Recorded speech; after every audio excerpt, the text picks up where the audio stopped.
तो दोस्तों economics for PP में आप सभी का स्वागत है। सेमेस्टर 5 22-26 के जितने छात्र हैं उन सभी का मेजर पेपर 9 अच्छा एग्जाम गया और उसके बाद मेजर पेपर 10 का एग्जाम आपका 1 जुलाई को है, जो कि लगातार हमारे प्लेटफॉर्म पे कमेंट आ रही है कि मेजर पेपर 10 को लेकर मोस्ट इंपोर्टेंट क्वेश्चन आए, क्योंकि हमारा मेजर पेपर 9 का सारे मोस्ट इंपोर्टेंट क्वेश्चन मैच हुए थे। तो इसी के साथ आज हम हिस्ट्री ऑफ इकोनॉमिक्स साउथ का मोस्ट इंपोर्टेंट क्वेश्चंस लेकर आए हैं और इसके अंतर्गत आपका 1 तारीख से पहले जितने भी मटेरियल है हमारे प्लेटफॉर्म पे अपडेट हो जाएंगे। बस आपको सिर्फ करना है कि हमारे प्लेटफॉर्म पे बने रहना है। देखिए, हिस्ट्री ऑफ इकोनॉमिक थॉट में पूरी तरह से अगर हम बात करें तो आर्थिक विचार का इतिहास के बारे में जानना है। तो एक सिंपल वर्ड में अगर हम कहें तो मेजर पेपर 10 सिर्फ इतिहास के बारे में जानना है। इतिहास मतलब कि इकोनॉमिक्स का इतिहास या आर्थिक का इतिहास। किस प्रकार से इतिहास में इकोनॉमिक्स का किस प्रकार से सोच था, चिंतन था, वर्णन किस तरह किया जाता था, जो अर्थशास्त्री थे उनके द्वारा क्या सोच थी, उन्हीं के बारे में पूरा टोटल जब भी आपके एग्जाम में पूछे जाए बस इतना जान लें कि आपको इतिहास से रिलेटेड चीज़ों को दर्शानी है। तो मेजर पेपर 10 में आपको सिर्फ इतिहास के बारे में ही जानना है, एक्स्ट्रा कुछ नहीं आपको जानना है। तो आज हम मोस्ट इंपॉर्टेंट क्वेश्चंस में आज पहला क्वेश्चन कराएंगे और इसके साथ हम दोस्तों जितने भी हमारे क्लास आएंगे उसमें कम से कम एक वीडियो में कम से कम 2 से 3-4 क्वेश्चन कवर करेंगे, जिस प्रकार से हमने मेजर पेपर 9 में बतलाया। ओके, तो आइए मेजर पेपर 10 को पूरी तरह से क्वेश्चन नंबर 1 के साथ शुरू। क्वेश्चन नंबर 1 में आप सभी को पूछा गया है कि प्राप्तिवादियों का आर्थिक विचारों का व्याख्या करें, ठीक है, और आर्थिक तालिका में बताइए, ठीक है ना। तो explain the main economic idea of physiocracy with special reference to tableau economic, ठीक है ना, इसके बारे में आपको बतलाना है। तो सिंपल जिस प्रकार से हम आपको आंसर बताते चलेंगे, क्योंकि इसमें देखिए प्रगति का आर्थिक विचार हो गया और यहाँ आर्थिक तालिका के बारे में भी पूछ सकता है। तो क्वेश्चंस को एग्जाम में घुमाकर पूछें, लेकिन आपको जैसे ये वर्ड आपको सिर्फ देखने को मिल जाए, देखिएगा यहाँ पे ध्यान दीजिएगा, बस इतना देखने को मिल गया एग्जाम के क्वेश्चन पेपर पे और 15 नंबर का क्वेश्चन अगर ये पूछा गया है तो बस जो हम अभी आंसर नीचे बताने वाले बस इसी को आपको समझा देना है या लिख देना है। देखिए मेरे कोशिश रहता है कि हम अपने लैंग्वेज में या किताबी लैंग्वेज में जो भी बतलाते हैं आपको समझ लेना है। ये नहीं कि सेम टू सेम इसी को कॉपी करें एग्जाम में, आप इसके अनुसार अपने क्रिएटिव करके सकते हैं और अपने अनुसार भी कुछ आंसर वहाँ पे लिख सकते हैं। तो 15 में तो नहीं 14 नंबर 13 नंबर आराम से प्रोवाइड हो जाता है। हमने पिछले क्लासेस में जितने भी क्वेश्चंस कराए हैं मेजर सेमेस्टर 3 में 2 में, तो उन सारे छात्रों का क्वेश्चन का फिर हमने रिजल्ट देखा तो उसमें मैच सेम टू सेम वैसा ही देखने को मिला कि नंबर आ जा रहा है उतना। तो हमारा अप्रॉक्स मान के चलता है कि 14 से 13 नंबर आप सभी को बीच में मिल जाएगा। अगर हमारे वीडियोस देखते हैं उसके बाद आप वहाँ पे जाके अपने लैंग्वेज में लिखें या हमारे कुछ लैंग्वेज को आप वहाँ पे दर्शाते हैं तो कम से कम आपका 13-14 नंबर फिक्स है। एक नंबर आप हमेशा डिपेंड रखें कि आपकी हैंड राइटिंग पे बैठता है। ठीक है दोस्तों, चलिए अब हम देखते हैं आंसर में आपको लिखना किस प्रकार से। तो आंसर में देखिए सबसे पहले बतलाया गया है कि केन प्रथम विचारक थे। केन जो थे वो पहला विचारक थे किसको, इतिहास को, इकोनॉमिक्स को लेकर, जिन्होंने इस बात का विश्लेषण करने का प्रयत्न किया कि समाज में विविध वर्गों में धन का वितरण किस प्रकार होता है। देखिए धन जो है मनी, ठीक है ना, उसका किस प्रकार से वितरण किया जाता है। उन्होंने यह जानने का प्रयत्न किया कि यह धन परिभ्रमण सदैव एक ही मार्ग से क्यों परिवर्तित होता रहता है। मतलब मान लीजिए ये मनी है, ये मनी सिर्फ ऐसे जा रहा है फिर ऐसे आ रहा है, फिर ऐसे जा रहा है फिर ऐसे आ रहा है, तो आखिर ऐसा ये क्यों हो रहा है। ठीक है, तो इसके बारे में क्या बतलाता है यहाँ पे देखिए, उनकी यह खोज नीचे थी सराहनीय थी। इसका महत्व प्रतिपादित करते हुए प्रतीकवादी लेखक तरंगो कहते हैं, मतलब क्या कहते हैं, तरंगो इस कि धन का यह नियंत्रण परिभ्रम आर्थिक विज्ञान किससे द्वारा, आर्थिक विज्ञान के लिए उसी प्रकार जीवन प्राण था, जिस प्रकार जीवन प्राण था, मतलब आपकी जान किस तरह घूरते रहती है, ठीक है, उसी प्रकार जिस प्रकार शरीर के लिए रक्त संचलन है, जिस प्रकार मान लीजिए आपका बॉडी है तो बॉडी में आपको क्या चाहिए, आपकी बॉडी में पूरा ब्लड हमेशा सर्कुलेट चाहिए ऊपर से नीचे, तो उसी तरह मनी को भी माना गया इतिहास के अनुसार, ठीक है ना। उसके बाद नीचे देखिएगा, नीचे पर देखिए इस तरह पैराग्राफ छोड़ते चलिएगा तो आपको कहीं ना कहीं नंबर देता है इस समय। तो आप ये समय क्या होता है, आपका 1 नंबर जो 2 नंबर करता है, इसको देखते हैं कि एग्जामिनर या कॉपी चेक करने वाला हमेशा देखते हैं कि लड़के में या छात्रा को भी अगर फीमेल लिख रही हो या मेल लिख रही हो, उन सभी को जो भी हैं उनको पता रहता है कि अगर इतना 1 नंबर छोटे, मतलब कि उनको आइडिया है कि किस प्रकार से आंसर को दर्शाता जाता है, क्योंकि आप ग्रेजुएट लेवल के छात्र हैं तो आपको कॉपी में सही तरीके से दर्शाना आवश्यक है। ठीक है, नीचे देखिएगा, प्रतिवादियों की तीसरा महत्वपूर्ण सिद्धांत था समाज में संपत्ति का परिमाण। अब समाज में किस प्रकार से संपत्ति की जाती है, मान लीजिए आपके पास पैसा था, फिर आपके बेटे पास में, ठीक है? तो इस प्रतिपादन के केन ने अपनी आर्थिक सरणी में किया है कि इस तालिका को में हम सर्वप्रथम धन का वितरण संबंधित विचार का संकेत मिलता है। वास्तुत में केन ने जो अर्थशास्त्री थे, इस विचार को शरीर में रक्त के परिवहन को सिद्धांत से प्राप्त किया। किस प्रकार साबित किया? रक्त जिस तरह बहता आपके बॉडी में, हार्वे ने यह पता लगाया था, हार्वे भी जो थे साइंटिस्ट, वो भी पता लगाए थे कि शरीर का रक्त परिवहन करता है।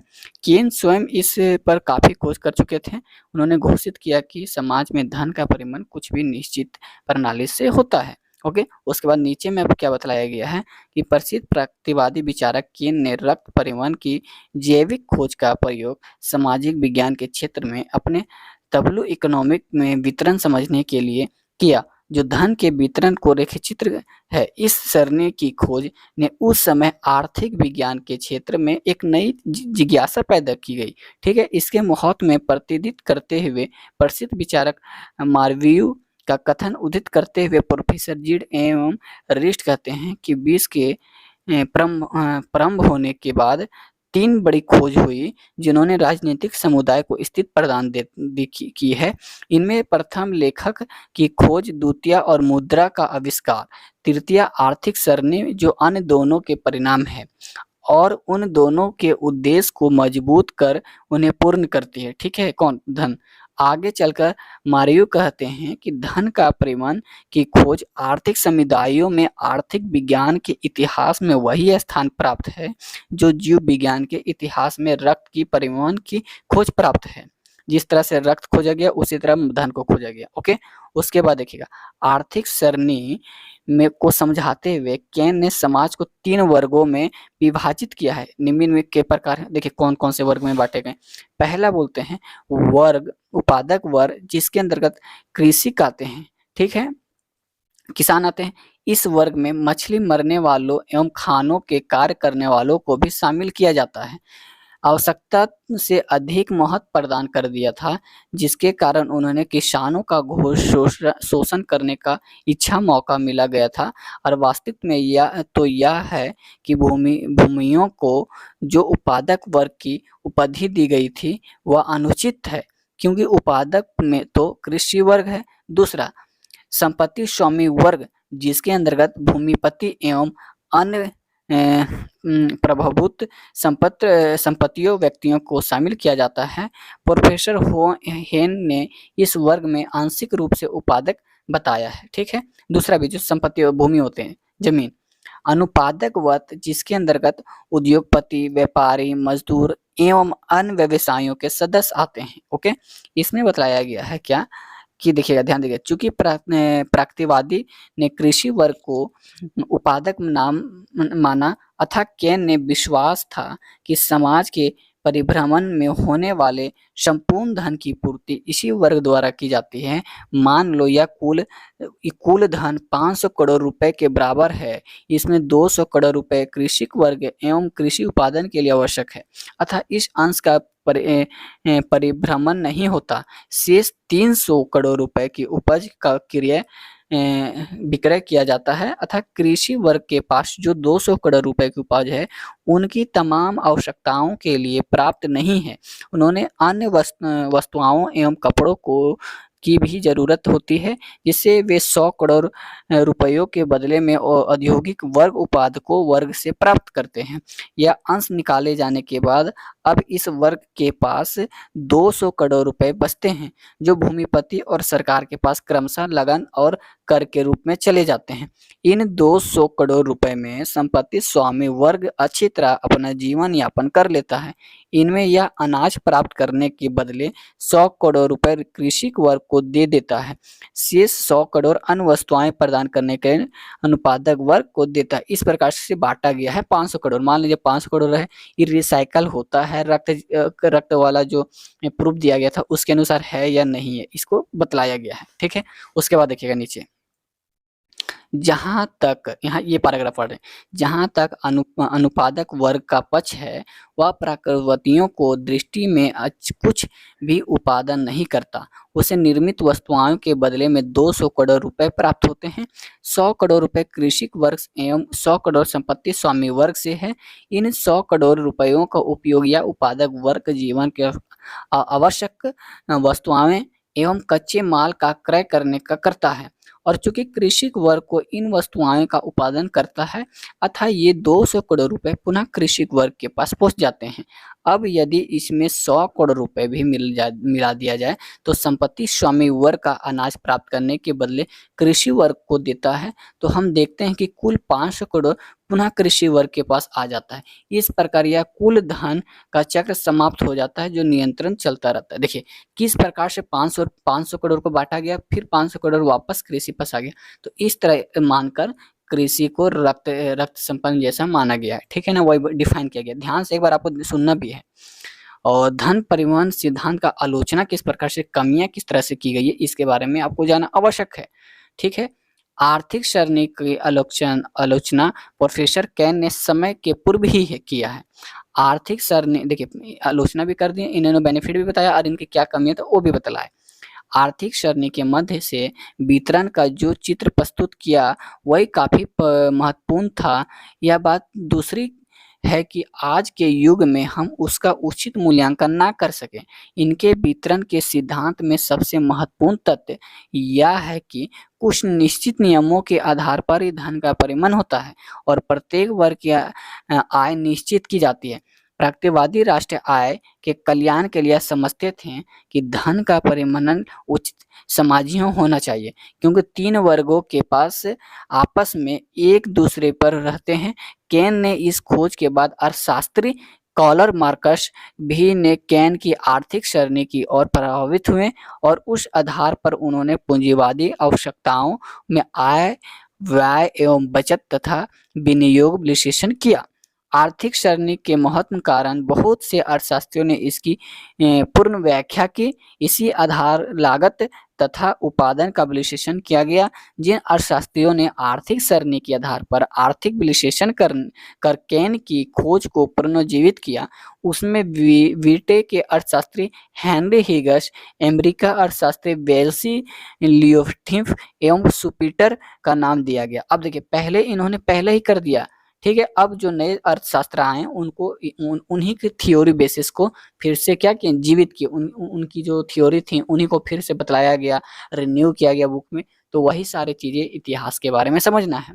ठीक है, इसके बाद प्रोफेसर सुपमीटर ने बताया कि आर्थिक सरणी को समझना बहुत आसान है और साथ ही पूंजीवादी समाज के जटिल आर्थिक सिद्धांतों को भी स्पष्ट करती है। आज अर्थशास्त्र में विशिष्ट शाखा अर्थमिति का काफी विकास हो चुका है, किंतु सुमीटर के अनुसार अपनी आर्थिक सरणी में केन ने अर्थमिति को सही रूप से विकास किया। ठीक है, अर्थमिति जो मेजर 9 थी उसको भी इन्होंने किया, क्योंकि 1926 में ही लागू मतलब क्या हो गया पता चल गया था। तो आर्थिक सरणी के उपयुक्त महत्वपूर्ण के महत्व के होते हुए भी कुछ उसमें कुछ दोष पाए जाते हैं। ठीक है, अब देखिए आर्थिक श्रेणी में भी कुछ दोष पाए जाते हैं, वो भी डिस्क्राइब कर दिया गया है। प्राकृतिक या पूर्व स्वामी वर्ग को उत्पादक कहकर अत्यंत ऊंचा स्थान प्रदान किया, जो न्याय संगत नहीं है, क्योंकि यह वर्ग उत्पादन में कुछ भी योग नहीं देता है। इसके विपरीत उन्होंने कारीगरों और व्यवसायियों को अनुपादक घोषित किया। इस प्रकार के निर्णय से स्पष्ट होता है कि प्रगतिवादी किसी वस्तु या उपयोगिता का सृजन करने का उपादित नहीं मानते हैं। दूसरा में क्या कमियां थी, प्रगतिवादी द्वारा समाज का 3 वर्गों का विभाजन अवैज्ञानिक तथा त्रुटिपूर्ण, और जिस कारण धन परिवहन सिद्धांत भी निर्धार रहा। तीसरा में आपको बतलाया गया है, सुमीटर आर्थिक सरणी की आलोचना करते हुए लिखते हैं कि आर्थिक सरणी का अध्ययन से यह ज्ञात होता है कि पहले कुल उत्पादक किया जाता है और फिर उसका समाज के विविध वर्गों में वितरण होता है। अर्थात उत्पादन और वितरण 2 अलग अलग प्रक्रिया हैं। परंतु यह धारणा दोषपूर्ण है, क्योंकि समाजवादी समाज में तो उत्पादन और वितरण तो विविध रूप होते हैं, किंतु पूंजीवाद व्यवस्था में वे एक ही प्रक्रिया को दो रूप होते हैं। ठीक है। चौथा में क्या बतलाया गया? प्रगतिवादियों ने श्रम के महत्व को ठीक ठीक नहीं समझा। यही कारण है कि उन्होंने भूस्वामियों को अत्यधिक महत्व प्रदान किया तथा कारीगरों एवं श्रमिकों को कम महत्व दिया। चूंकि प्रगतिवादियों ने भूस्वामियों और पांचवा में बताया गया, प्रकृतिवादियों के सिद्धांत का विरोध सभा भी पाया जाता है। उदाहरण के लिए एक स्थान पर वे श्रम को इतना अधिक महत्व प्रदान करते हुए कहते हैं कि यदि कृषि वर्ग श्रम करे तो उत्पादन नहीं होगा, परंतु दूसरी ओर यह कहते हैं कि प्रारंभिक पूंजी का उपयोग ही यदि भूस्वामियों द्वारा न किया जाए तो उत्पादन संभव नहीं होगा। इस प्रकार प्रगतिवादी स्वयं ही महत्व में एक सीमा पर बताकर दूसरे स्थान पर उसके महत्व को ही वस्तु का काम कर देते हैं। छठा में आपको लिखना है, प्रगतिवादियों ने शुद्ध उत्पादन के वितरण संबंधी जो आंकड़े प्रस्तुत किए वे वैकल्पिक प्रतीत थे। आधुनिक अर्थशास्त्रियों का मत है कि इन आंकड़ों 2/3 भूभाग तथा 1/5 भाग अनुत्पादक वर्ग को मिलेगा। इनके निश्चित निश्चय पर प्रगतिवादी किस प्रकार पहुंचे हैं उसका कोई वैज्ञानिक आधार नहीं है। ऐसे प्रतीत होता है कि यह आंकड़े उनकी कल्पना की उड़न मात्रा जो वास्तविक से कसों दूर है। ठीक है। उसके बाद बी में बतलाया गया है, निजी संपत्तियां का संरचना। प्रगतिवादी का मतानुसार उत्पादन धन का एक अंश भूस्वामियों को देना चाहिए, क्योंकि उन्होंने भूमि को कृषि योग्य बनाया। अन्यथा भूमि वर्ग होती और उत्पादन संभव नहीं होता। परंतु यह प्रगतिवादियों के विचार भी भ्रम पाया जाता है।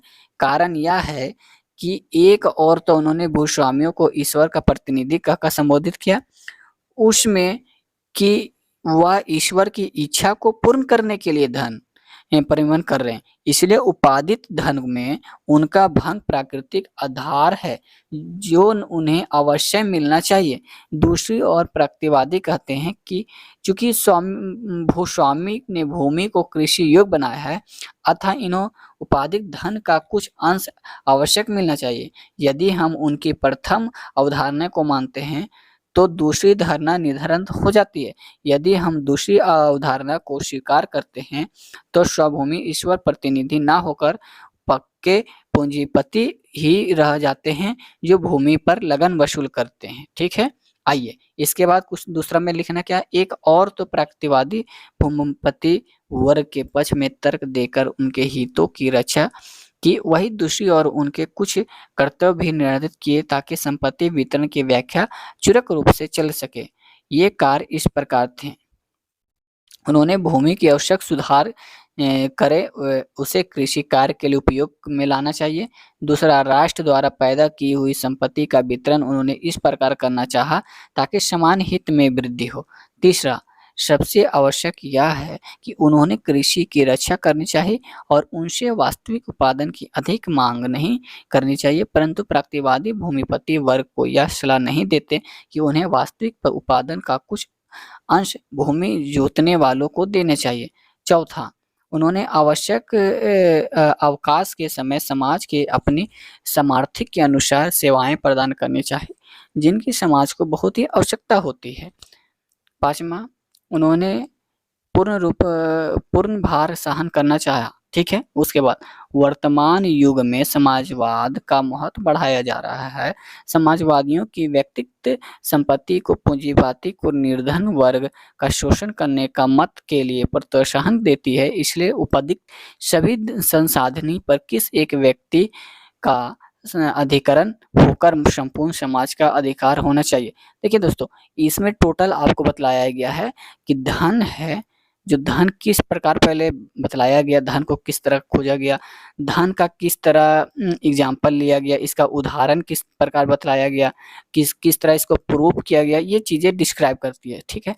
इस क्वेश्चन के अंदर आपको लिखना है धन पहले किसके द्वारा, केन के द्वारा हुआ, केन ने क्या विचार दिया, केन का पहले विचार लिख देंगे, फिर केन ने किस तरह से उसको केन किए उसका अर्थ लिखेंगे, उसके बाद आपको उदाहरण देना, उसके बाद किस प्रकार से प्रूव किए वो बतला देना, उसके बाद उसकी आलोचना किस प्रकार थी और किस तरह से इनके महत्व थे, ये सारे बात इसके अंदर आप लिख देंगे तो आपको आराम से 15 नंबर जो कॉपी चेक करेंगे वो दे देंगे दोस्तों। क्योंकि इस प्रकार से अगर आप लिखते हैं यार, आप जितना चीज़ समझे धन के बारे में समझे, धन के उदाहरण को लेकर किस तरह से प्रूव कर दिया गया केन के द्वारा और मार्कस के द्वारा, उनके बारे में विचारों को वर्णन किया गया और फिर वर्तमान में भी चर्चा किया गया। तो इस चीज़ों को अगर आप अपने लैंग्वेज में भी लिखते हैं तो आराम से 13 नंबर से 14 नंबर आपके दे देंगे जो कॉपी चेक करेंगे। क्योंकि सटीक वही चीज़ें हैं, लिखने के तरीका अलग होते हैं, क्योंकि आप अंडर ग्रेजुएट हैं तो आप उतना एलिजिबल हो चुके हैं कि आप अपने लैंग्वेज में आंसर को लिख सकते हैं दोस्तों। तो इस प्रकार से हमने एक क्वेश्चन के अंदर कम से कम 3-4 क्वेश्चन को कवर किया है। तो ध्यान में क्या रखना है कि क्वेश्चन को इसलिए हम बोलते हैं कि अगर 30 मिनट एक वीडियो में जा रही है तो कोई बड़ी बात नहीं है, 2-4 घंटा में आपका सारा क्वेश्चंस कंप्लीट हो जाएंगे। 5 घंटा लगेगा, 6 घंटा लगेगा, आपके पास अभी 24 घंटे से ऊपर समय है तो आप आराम से 10 घंटा 5 घंटा देके पूरी सिलेबस को कंप्लीट कर सकते हैं। और दोस्तों सबसे बड़ी बात कि अभी तक आप मेजर पेपर 10 का सिलेबस नहीं देखें तो हमारे प्लेटफॉर्म पे प्लेलिस्ट में पड़ा हुआ है, जाकर देख सकते हैं। अथा आप वहाँ तक कष्ट नहीं करना चाहते, डिस्क्रिप्शन पे लिंक है, वहाँ पे जाइए, आराम से वहाँ पे क्लिक कीजिए, वहाँ पे आपको सबसे नीचे स्क्रॉल करेंगे तो आपको प्लेलिस्ट में आपको नीचे मेजर पेपर 10, 11 और 9 तीनों का सिलेबस डाला गया है। तो वहाँ से भी आप सिलेबस जाके आप आराम से देख सकते हैं, उसके बाद क्वेश्चंस को देखें या आप डायरेक्ट क्वेश्चंस को भी देखेंगे तो भी ठीक है। और दोस्तों सबसे बड़ी बात की जो हमारी कोशिश रहती है यही रहती है कि आपको एग्जाम में वही चीज़ें बताई जाए जो आपको एग्जाम में पूछे जाए, क्योंकि आपके पास उतना समय रहता नहीं है कि आप पूरी तरह से एनालाइज करेंगे पूरा इकोनॉमिक्स की थॉट को, तो उतना आपके पास टाइम है नहीं। बस आपको सटीक चीज़ें हम इसलिए प्रोवाइड करते हैं। और ये हमारा 99% नंबर एग्जाम में मेजर पेपर 9 में मैच हुआ है दावा के साथ, तो हम कह सकते हैं कि इसमें भी हमारा 90% मैच होगा दोस्तों। ठीक है, उसमें 2-3 क्वेश्चन हमारा मैच नहीं किया गया था, बट इसके अंतर्गत सारे क्वेश्चन मैच करेंगे ये हमारे उम्मीद है। तो दोस्तों इस प्रकार से हमारे क्वेश्चन एनालाइज होते हैं। हमारे क्वेश्चन विद्या गैस, प्रीवियस ईयर्स और बुक्स जो हमारे होते हैं इकोनॉमिक्स का सेमेस्टर 5 का, उससे तीनों को हम देखते हैं कि तीनों में क्या वो क्वेश्चंस दिया गया है या वो क्वेश्चंस पूछा गया है। अगर दिया हुआ रहता है तो वो तीनों को लेकर एक क्वेश्चंस को तैयार किया जाता है।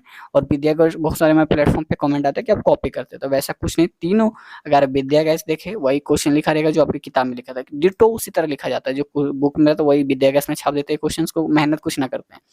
प्रीवियस ईयर के क्वेश्चन देखें तो उसमें थोड़ा सा चेंजेस रहते हैं, जैसे कि यहाँ पे वर्णन पूछा या सदर पूछा तो वहाँ व्याख्या कर देंगे, बस इतना ही चेंज करते हैं, एक्स्ट्रा कुछ चेंज नहीं करते। आप विद्या गैस और किताब की जब आप क्वेश्चंस को मैच करेंगे तो डिटो आपको कॉपी का और बुक्स का सेम ही क्वेश्चंस नजर आएगा। इसलिए सब दोस्तों बोलते हैं कि आपका विद्या गैस क्वेश्चन, ऐसा कुछ नहीं है। आप बुक्स एक बार देखें, क्योंकि बुक्स आप देखते नहीं है और डायरेक्ट एक्सप्लेनेशन दे देते हैं कि आपका कॉपी है क्वेश्चन, तो हम प्रूफ आपको एक बार जरूर देंगे एग्जाम के बाद। तो दोस्तों आज के लिए इतना ही, बाकी वीडियो कैसी लगी समझ में आई हमारे प्लेटफॉर्म पे आप कमेंट कर सकते हैं, और कौन सी क्वेश्चंस आपको चाहिए आप भी क्वेश्चन कमेंट बॉक्स में डाल दीजिएगा तो उसको मैं एक्सप्लेन कर सकते हैं दोस्तों। तो बाकी आप पे डिपेंड करते हैं कि हमारे प्लेटफॉर्म पे आते हैं तो आप हमारे प्लेटफॉर्म को सपोर्ट करते हैं या विजिट करके चले जाते हैं। तो आज के लिए इतना ही, जय हिंद जय भारत।